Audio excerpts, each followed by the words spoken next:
Hey, plot twisters, and do we have a plot twist for you today? We are trading in our comfy clothes and we are going old Hollywood glam while we discuss the scandal, love, chaos, and ambitions of the one and only Evelyn Hugo.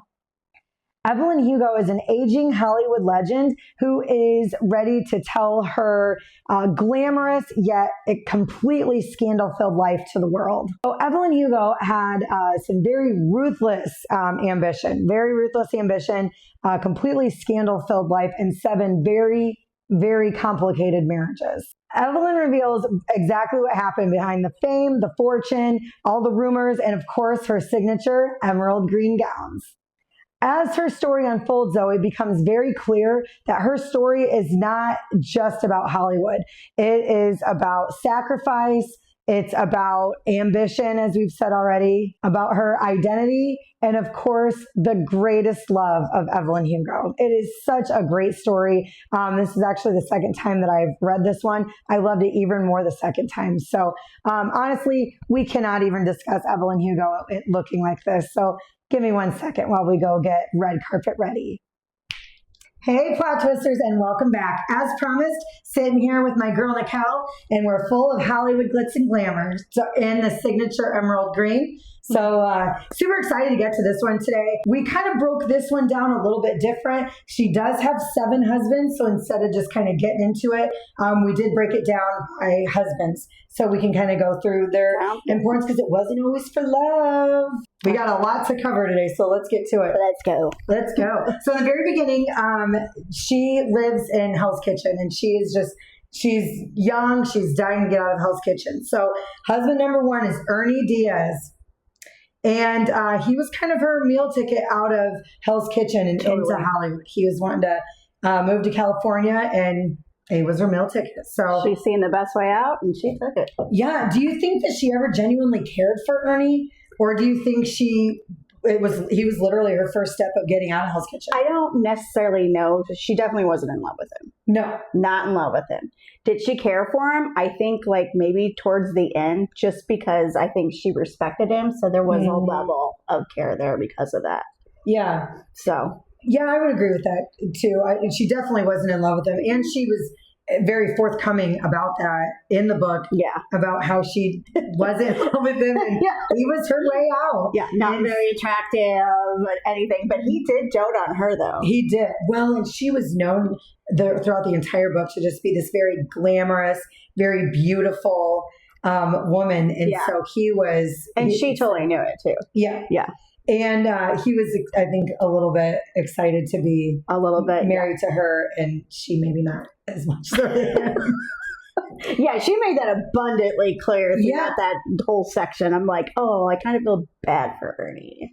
I know. And then, I did too, but then later on in the book, it says that he remarries and ends up having a bunch of children. And she was happy for him. Yeah. So what do you think that this marriage revealed right from the beginning about her ambitions and what her...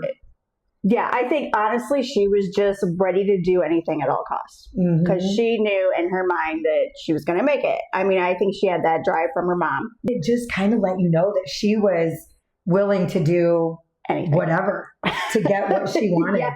Yes, absolutely. Yeah. So did you, at this point, did you feel that you kind of admired her ambitions? I think that in that aspect, I don't judge her. I think that she, like you said before, it's her meal ticket.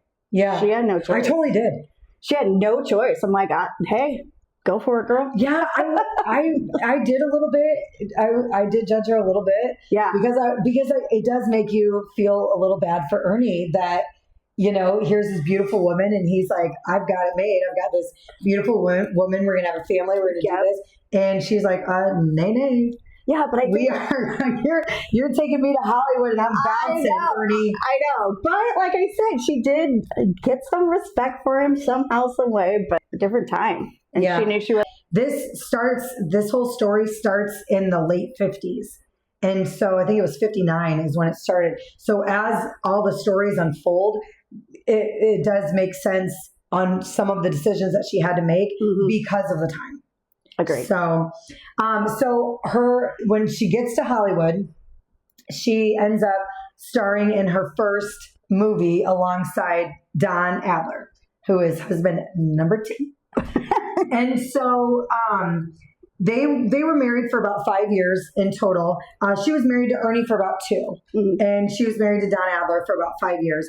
Why do you think that Evelyn fell so hard for Don Adler, despite some of the warning signs that he may have given? I think it was honestly like the glitz and glamour of Hollywood. The fact that he was already somewhat like established as like a star. It was that. Obviously, he was very good looking. So coming from Ernie to Don, it was a huge upgrade, But I think there was some lust there too, because again of the attractiveness. Well, yeah, she was definitely in love with him. Oh, and yeah. She says that. So she did marry Don Adler for love, and she also, I feel, really loved the idea of them being like the Hollywood it couple. Yeah, because they were both starring in this new film that was coming up. And do you think that he truly loved her?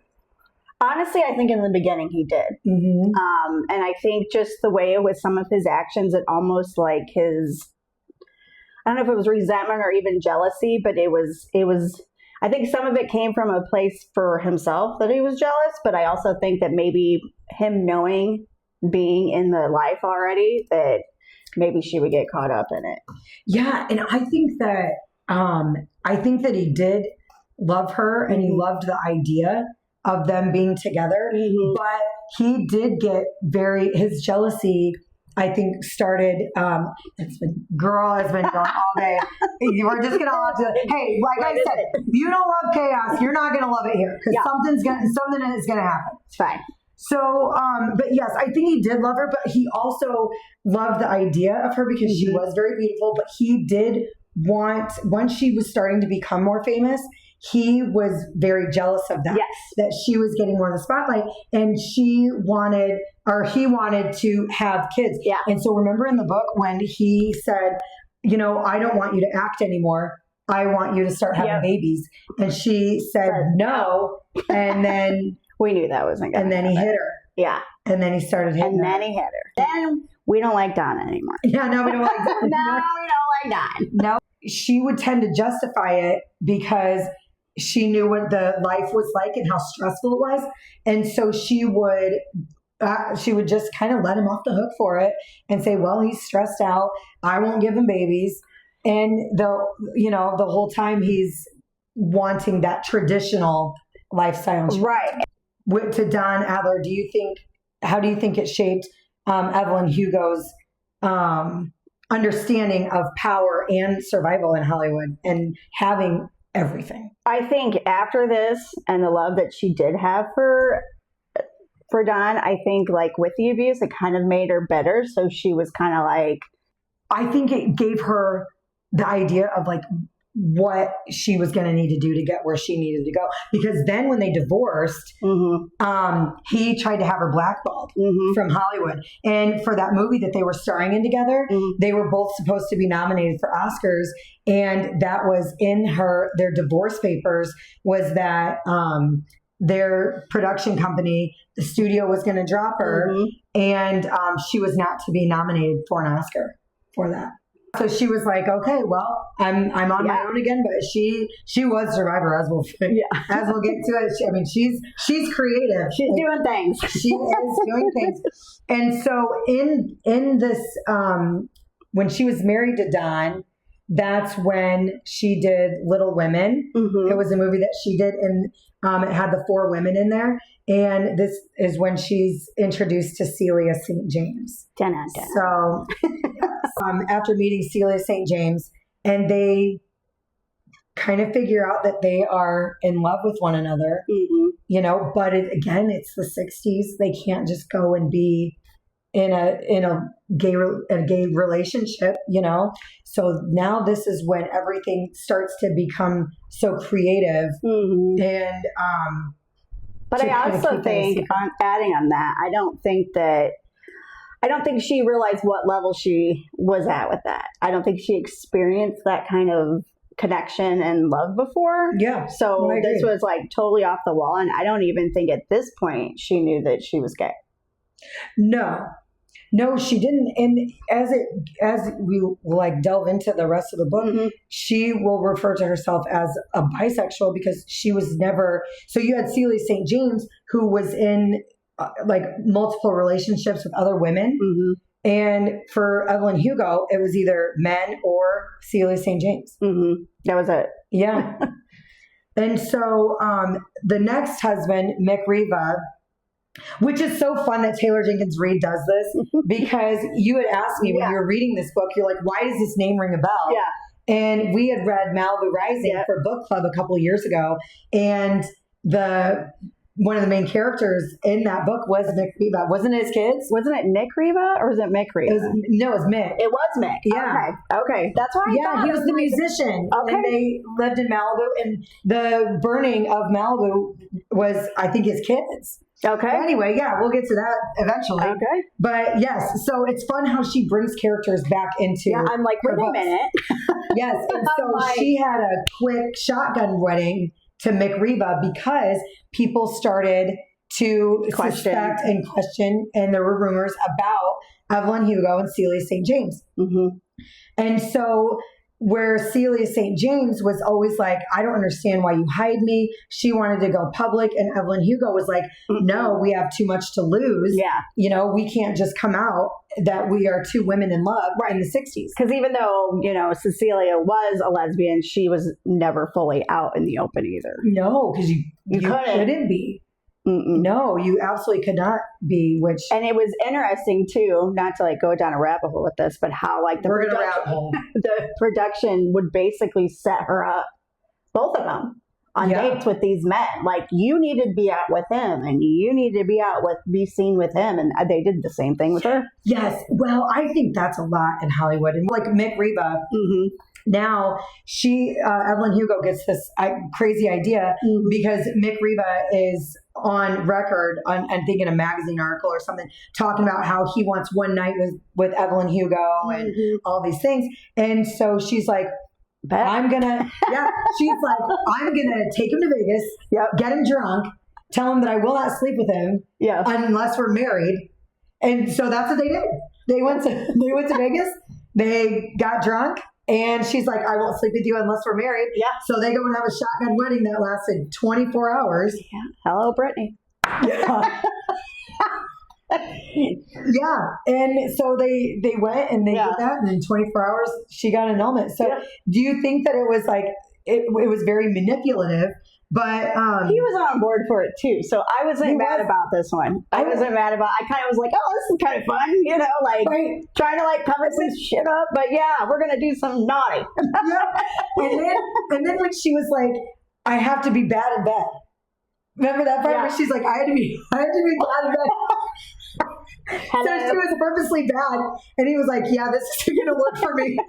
I was laughing so hard because, I mean, you know how you visualize stuff. Yeah. Now, I'll be honest, I listened to this. I didn't read it. But even so, I was like, she's laying here like this.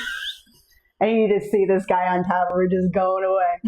And she's just like, oh, my gosh. Yes. It's a sexy Rexy. And so he was husband number 4.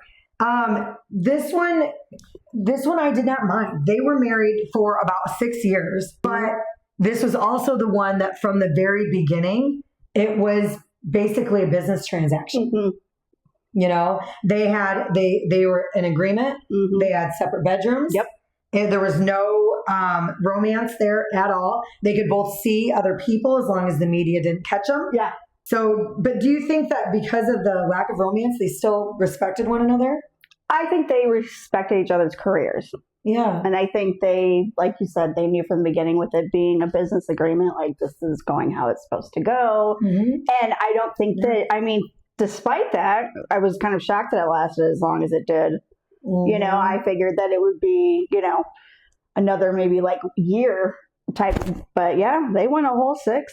When Hugo would marry someone else, they wouldn't speak for years. So there was a lot of lost time between Evelyn Hugo and Celia St. James. One of the things with Rex too, with like we said, with it being a business transaction, is essentially what it was. is he was seeing one of his co-stars, Jane North, I think was her name, but he ends up falling in love with her. And she ends up pregnant. And they weren't her and Rex North. So Evelyn Hugo and Rex North were co-stars. So it was boosting publicity for these films. So it was super smart. It was a very smart decision. I just, the whole time though in all of these, and it just sucks because it was the time and obviously we weren't alive. Yeah. But so we don't firmly understand the severity of not being able to be in a gay marriage. But you root for Evelyn Hugo and Celia St. James the whole time, and they've got to go through all these creative hoops to make people think that they're not in love. It was very sad, I thought. Yeah, to see how much it's progressed into a different and kind of changed. Yeah. And it's even much more acceptable now. Yes, because the story spans from the late 50s all the way through the 90s, right? Yeah, well, early she ends 2000s. It ends in 2018, I think. Yeah. So in the very beginning, when she gets out there, she meets Harry Cameron, but they were like best friends. He was gay, and he was in the same boat as her, where he could not come out and be openly. He could not be openly gay. I loved Harry. I did too. And they were best friends. Yeah. Harry knew that she was in love with Celia St. James. Yes. And so he knew before she knew. Yes. Definitely. And so they end up deciding, Harry and Evelyn Hugo decide they're going to get married. How would you describe Evelyn and Harry's relationship compared to her other marriages? It sounds really weird, but this was probably the most loving one because they really, truly did love each other. Yeah. Yeah. Okay. It wasn't on a romantic level, but they loved each other so much. They did. They just sacrificed so much for each other because they knew what would make each other happy.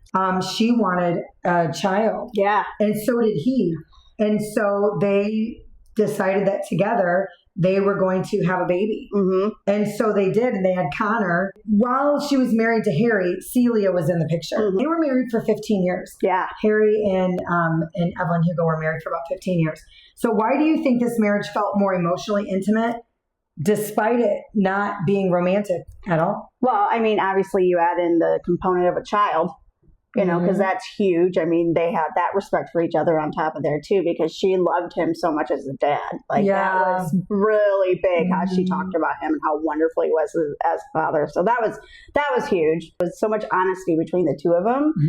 I don't think you could ever break that type of connection. No, and he was really the only one that she could be 100% honest and 100% herself. Both of them. With, him too. And so in the very beginning of it starts out, Evelyn Hugo is now 79 years old. She wants to give her story only to this specific girl, Monique. So the whole story is being told by Evelyn Hugo to Monique so that because and if it's not her, she's letting her story die with her. And so we know from the very beginning that Evelyn Hugo, something's happening to Evelyn Hugo. Yeah. So did you think that Evelyn and Harry's arrangement, their marriage arrangement, was fair to everybody involved? To them, to Celia, to Connor? I think, I think so. I mean, because like I said before, they did what they did for each other to make each other happy. Yeah, and I thought it was fair too. And they both got to live their lives still and be them, truly be them. And then I think that was a great environment for Connor to grow up in too. I did too. And she had her mom and her dad with her. And what was great, honestly, what's kind of great about your parents being best friends is that they didn't really ever fight about anything. You know? It was always this very healthy relationship between Evelyn Hugo and Harry Cameron. And so she got to see nothing but unconditional love from her parents. That was pretty cool. So after 15 years of marriage, Harry, he dies in a car accident. And John, who was his secret lover, was in the car with him. So Evelyn Hugo comes up on the car accident, and Harry was drinking, and so was John. They were drunk, and they hit a tree. And Evelyn moves their bodies so that it doesn't look like Evelyn, or it doesn't look like Harry was drinking, and it would keep his secret. It took the body that out. He was gay. Yes. They took him to the hospital and left the body. They left John in the driver's seat, so it looked like John just wrecked the car and died. Drunk driving. Yeah. Yes, and they took Harry's body to the hospital. After Harry passes away, she is now going to marry Max. This is where Max comes in. So why do you think that, after all that time, why do you think that Evelyn agreed to marry Max? I think she seen her marriage with Rex and then seen Max and kind of thought maybe this would be the same opportunity to get her back into where she was at, just because of what kind of authority he had. Yeah. So he was more than happy to marry Evelyn Hugo. He had was obsessed with her from the very beginning when she went to Paris. Yeah, she was definitely the one who everybody sought after. Yeah, everybody wanted to be with Evelyn Hugo. So do you think this marriage felt doomed from the beginning? Definitely. Yeah? Right out the gate. Yeah. She made it very apparent, I think. Just the way she made him seem like such a slime ball. She did have a way of making these arranged marriages last. Like, they were married for 3 years, which isn't a lifetime, but that's still a long time to be with somebody that you don't really love. She was living in Manhattan, and Celia St. James was out in Hollywood, in Beverly Hills. And so remember, they started writing letters? Yeah. And Max found all of the letters. Yeah. And she was getting ready. She was going to leave him anyway, but she was going out to California to meet up with Celia St. James. And he finds these letters, and now he is threatening to out her. Yes. So they divorce. They rekindled through these letters, and then they. But when she got out there, remember, she told her she was sick. Celia St. James had really bad COPD and emphysema, and said that she had some time left, but not much. And so then they come up with this idea, because now Evelyn Hugo wants to completely come clean. She's like, no, I'm in love with you. I want to. They were both upset about the years that they missed because of their secret. I'm getting this fucker.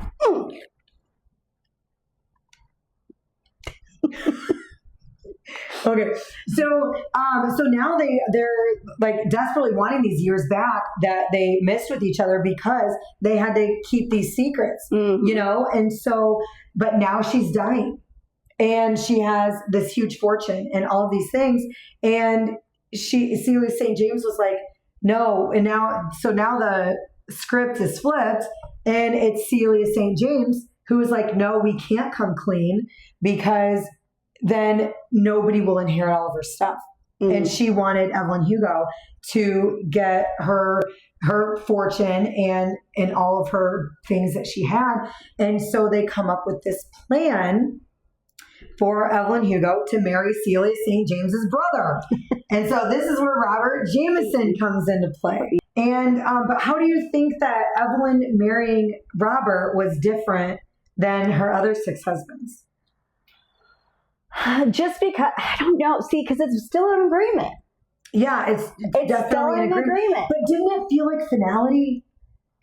Yeah. It did for me, to where I was like, okay, back then, this is as close as she could possibly get, because they all lived together. Now they decided they were going to move to Spain, and where they could all just live in peace, and nobody knew who they were. Yeah. Nobody was going to question that they were all living together and whatever. Connor could walk around freely and just be like a normal kid. And she was having all of those problems with Connor. Connor was now 14 years old, and she was making the tabloids for drinking, being promiscuous.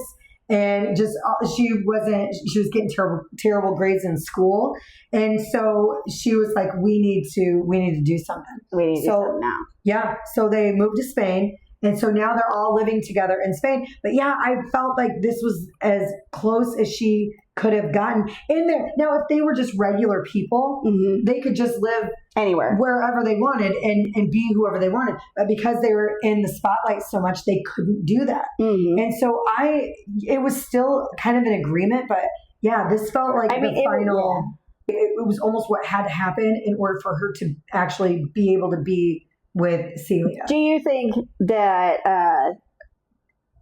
she knew that Robert was her last husband?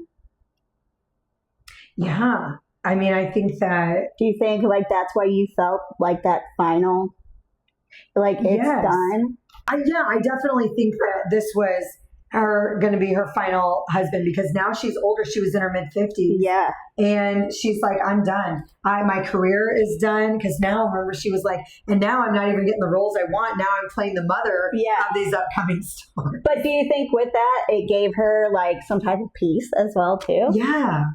I think so. Yes. It was just like this sigh of relief almost, you know? You know, they lived together and they now shared a bedroom. And then they did like, oh my gosh, I love this part too. But they did like, just like little private marriage vows, just lying in bed one night. I know, that was so And cute. They're like, well, we can't get married. And so they exchanged vows with themselves. They exchanged vows. Yeah. It was cool. Yeah, I thought that was super cool too. So do you think that Robert actually accepted Evelyn for what she was? Yeah. Do you think he wanted anything from that? Or do you think it was just... No, I think that he was definitely accepting, because I think he did it for his sister too. Yeah, I don't think that there was anything.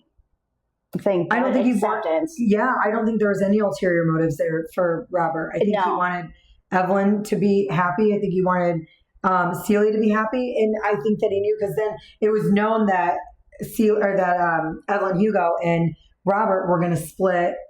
She had set it up to where they were just going to split all of Celia's things when she passed, which she did end up passing. And this was a way for her to be part of it, because she was married to his brother. So to talk a little bit more about Evelyn and Celia's relationship, why do you think they kept finding their way back to each other, and sometimes after years and years of not? Because they were soulmates. I know. They were supposed to be together. They were supposed to be together. Yes, they were.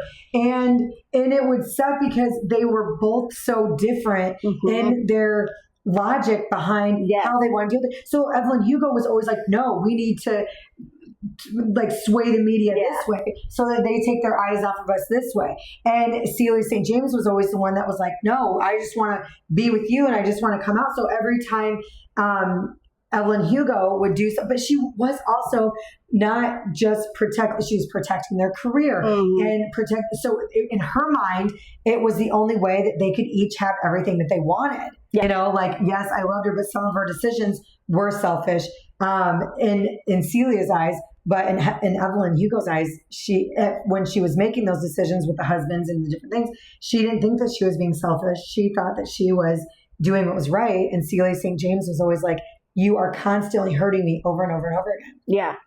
I think which is crazy about you saying that is because I think what she was doing was so she wouldn't get hurt. Yeah. And it was just something, completely different. Yeah. Completely different. And so do you think that you agreed more with Evelyn's desire for privacy or Celia's desire for authenticity? I mean, you want people to be authentic. It was the time. Like, I think it made it really hard. And I think Evelyn's not only desire to be successful, but to have everybody around her be successful as well, too. The people she loved, anyway. Yes, and she wanted that privacy. Evelyn did. She wanted that privacy for Celia as well, because her career was, even in the very beginning, when Celia St. James was like, Evelyn, you're good, but I'm just a better actress than you. Yeah. I'm a better actor. And we're like, and she's like, okay, that's fair. Yeah.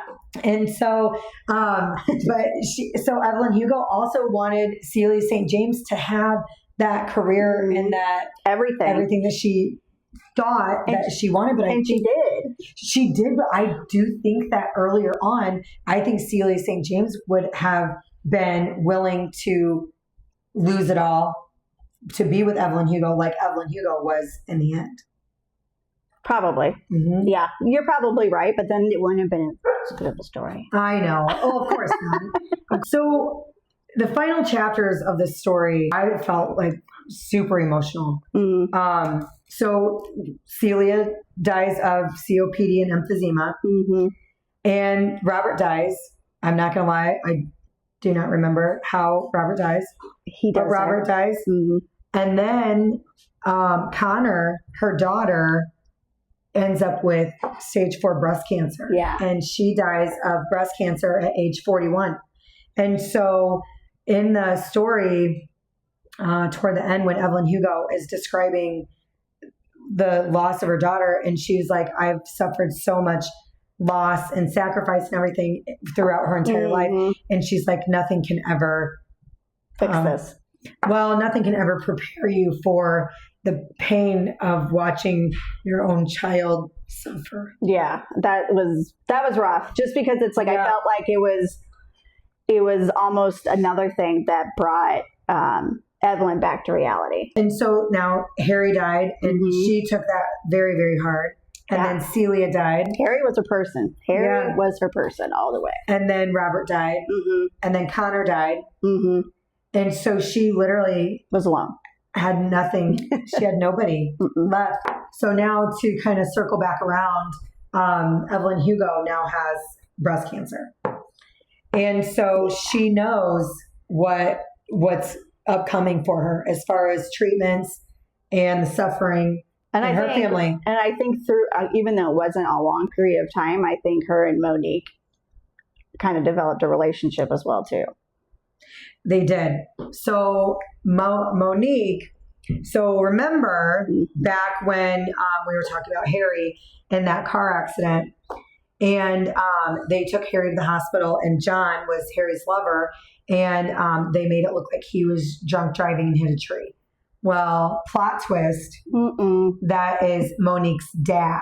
She ends up calling and telling the company, like, I will only give Monique my story. And she was new, so her company didn't want her to do it. They were trying to source it out to some of the more experienced people. Yeah, and Evelyn Hugo was like, no, it's her, nothing. Well, because she was the daughter of John.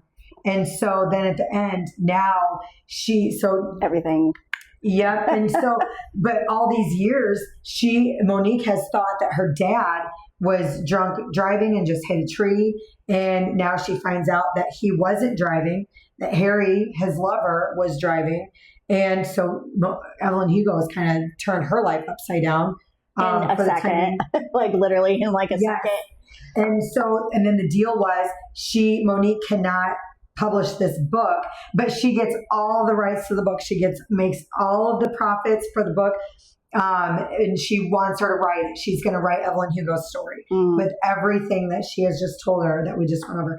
And so it comes down to it because then she's telling Grace goodbye, and she says some final words to Monique, and it comes to fruition that she's going to kill herself. So I would think it's also important to bring up too, though, that Monique did write something prior to this about, death with dignity.